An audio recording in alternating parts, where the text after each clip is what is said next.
बात करें गिर सोमनाथनी तो गिर सोमनाथમાં ધારાસભ્ય ભગવાન બારડની નવી પહેલ કે જ્યાં પોતાની ભાભીની અંતિમ ક્રિયાના દિવસે કર્યું વૃક્ષારોપણ। ત્યારે વેરાવળના આજેઠા ગામ ખાતે વૃક્ષારોપણ કરવામાં આવ્યું, જ્યાં ભગવાન બારડ સાથે ગામના લોકો પણ જોડાયા હતા। ત્યારે હાઈવે ઉપર 500 વૃક્ષો વાવી વૃક્ષારોપણ કર્યું।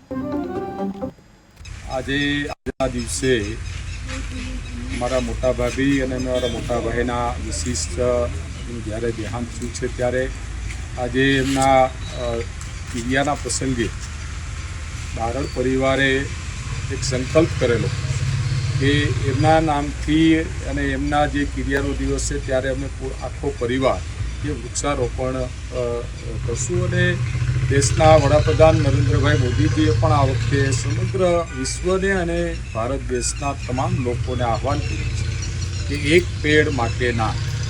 આજે અમે પણ 500 વૃક્ષ વાવવા માટેનો પરિવારે સંકલ્પ કર્યો છે અને આજે 350 વૃક્ષ એ આજોઠા ગામથી લઈને સોમનાથ સુધી 350 વૃક્ષ વાવવાનો આજે જ નિર્ણય કરીને આજે વાવવાનું પણ ચાલુ।